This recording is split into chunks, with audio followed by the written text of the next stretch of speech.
내일 본문에서 드디어 하나님이 이스라엘과 공식적으로 언약을 맺으십니다. 이것을 시내산 언약이라고 합니다. 이 언약식을 통해 하나님은 이스라엘의 공식적인 보호자가 되시고 이스라엘은 공식적인 하나님의 나라의 백성이 됩니다. 내일 언약식을 맺는 방법을 보면 고대 근동에서 자주 했었던 봉신 언약의 형태를 띠고 있습니다. 봉신 언약이라는 것은 힘이 센 나라의 왕이 힘이 약한 나라의 왕과 언약을 맺는 것을 말합니다.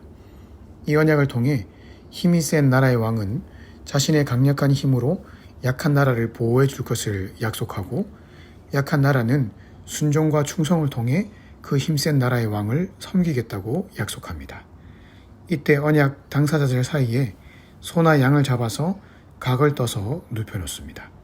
그리고는 양쪽 진영에 그 동물의 피를 뿌립니다.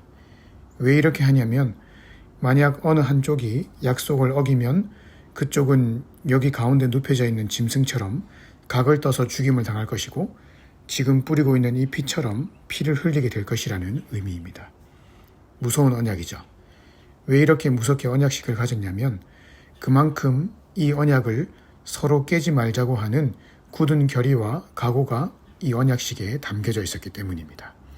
다시 말하면 그만큼 우리 사이는 죽음이 아니고서는 갈라놓을 수 없는 끊을 수 없는 약속이 흐르고 있음을 서로 확인하는 것입니다.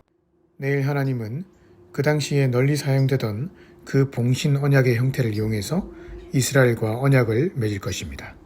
그만큼 이 언약이 엄중하고 소중한 것임을 이스라엘에게 알려주기 위함입니다.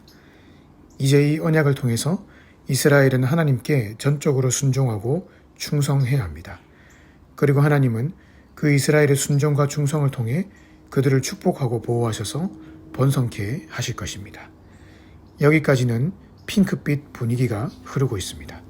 하지만 문제는 이스라엘이 과연 이 언약을 잘 지킬 수 있는가입니다. 언약을 잘 지키면야 하나님의 복과 보호를 받아서 행복하게 살 수 있는데 문제는 언약을 어겼을 경우 봉신 언약의 원리에 따르자면 그들은 비참하게 죽임을 당해야 합니다. 더 큰 문제는 이스라엘의 성향상 99.99% 그 언약을 어길 가능성이 있다는 것입니다. 실제로 구약 역사를 보면 이스라엘은 시내산 언약 직후 광야에서부터 이 언약을 깨뜨렸고 가나안 땅에 들어가서도 바알과 아세라를 섬기며 그 언약을 깨뜨렸습니다. 그렇다면 의문이 하나님은 이들이 언약을 어길 가능성이 농후하다는 것을 알면서도 왜 그들과 굳이 언약을 맺으셨을까요? 언약식을 맺어놓고 나중에 말 안 들으면 다 죽여버리려고 그들과 언약을 맺으신 것일까요? 하나님의 성품을 볼 때 결코 그런 일은 없습니다. 그렇다면 왜 허물 많은 그들과 굳이 언약식을 맺으셨을까요? 그것은 바로 하나님이 그들에게 복을 주시기 위함이었습니다. 언약식에는 크게 두 가지 요소가 있는데 하나는 복이고 다른 하나는 저주입니다. 이것은 순종의 여부로 결정됩니다. 일반 봉신 언약에서는 복과 저주가 1대1의 원칙이 적용되었습니다. 즉, 순종하면 복받고 불순종하면 저주를 받습니다. 그것이 세상의 법칙이었습니다. 하지만 하나님이 이스라엘과 언약식을 맺으실 때는 1대1의 원칙이 아닌 비록 이스라엘이 불순종하고 하나님을 배반하는 성향을 가지고 있음에도 불구하고 하나님이 전적으로 이스라엘을 책임지시고 복의 자리까지 인도하려고 하는 의지를 가지고 언약식을 맺은 것입니다. 그 하나님의 의지가 오늘 본문 20절에 잘 나타나 있습니다. 20절에 보면 분명 이스라엘이 하나님의 언약을 쉽게 배반할 것을 아셨기 때문에 하나님은 미리 하나님의 사자를 앞서 보내실 것을 말씀하셨습니다. 이 사자는 누구입니까? 여러 가지 해석이 있을 수 있지만 많은 학자들이 이것을 말씀으로 이스라엘 가운데 함께 하신 하나님의 모습이라고 말합니다. 즉 하나님은 모세의 입을 통해 하나님의 말씀을 이스라엘이 듣게 하심으로 그들이 가야 할 길과 행할 길을 끊임없이 말씀해 주신 것입니다. 그 말씀의 사자를 항상 이스라엘 가운데 두심으로 인해 그들이 범죄하지 않고 결국 순종의 길을 갈 수밖에 없도록 장치를 마련해 두셨던 것이죠. 또 28절에는 왕벌도 보내셨습니다. 이것도 하나님의 임재를 나타내는 모습 중의 하나로서 적들을 물리치시는 하나님의 기적적인 모습을 상징합니다. 왕벌은 두려움을 나타내는 존재로서 이스라엘의 눈에 그 철옹성과 같던 가나안 족속들을 하나님이 직접 차단해 주시는 모습을 보여주시는 것이죠.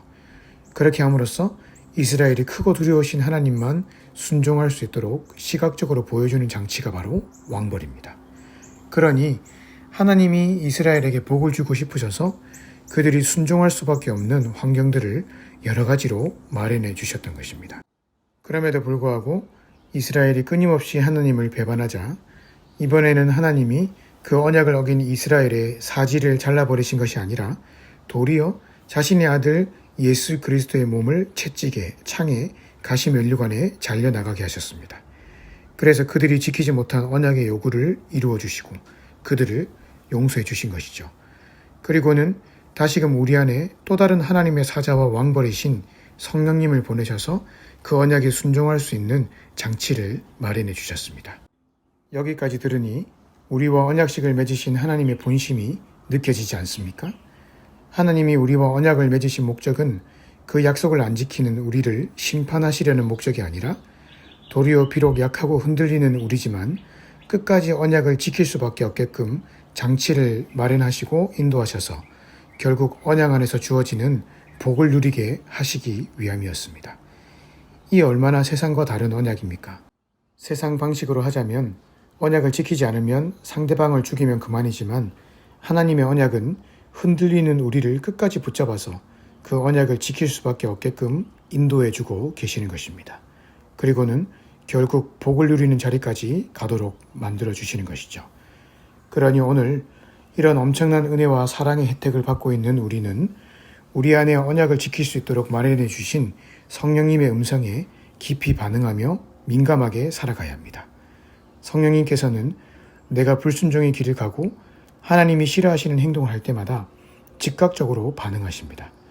마음에 드는 죄책감, 뭔가 잘못되었다고 느끼는 감정들, 평안이 없이 답답함이 지속되는 상태가 있다면 어쩌면 성령께서 오늘 나를 회개의 자리로 부르고 계시는 것일지도 모릅니다. 그럴 때 그것이 하나님의 음성인 줄을 모르고 그저 세상 것으로 내 마음을 풀고 달래려고 한다면 어쩌면 하나님이 우리에게 손을 내밀고 계시는 마지막 손길마저 뿌리치는 행위가 될지도 모릅니다. 내 안에 계신 성령님의 음성에 민감하게 반응하십시다. 무언가 나를 짓누르고 반응을 주실 때에 그때 즉각 내 삶을 돌아보고 내가 혹시 하나님의 언약에서 벗어난 삶을 살고 있지는 않은지 돌아보십시다. 그렇게 나를 돌아보고 돌이키다 보면 하나님이 반드시 복을 주십니다. 왜냐하면 우리에게 복 주시는 것이 우리와 언약을 맺으신 하나님의 본래 목적이기 때문입니다.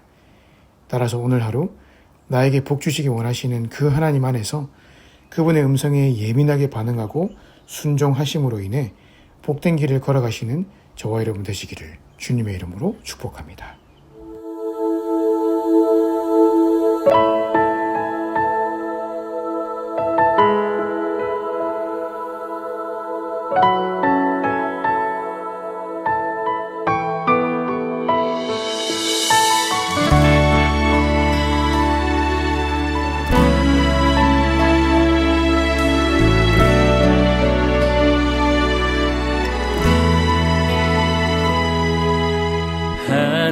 하나님의 그늘 아래 내 모든 것 다 내려놓고 나 잠잠히 주를 묵상하네. 그 놀라우신 은혜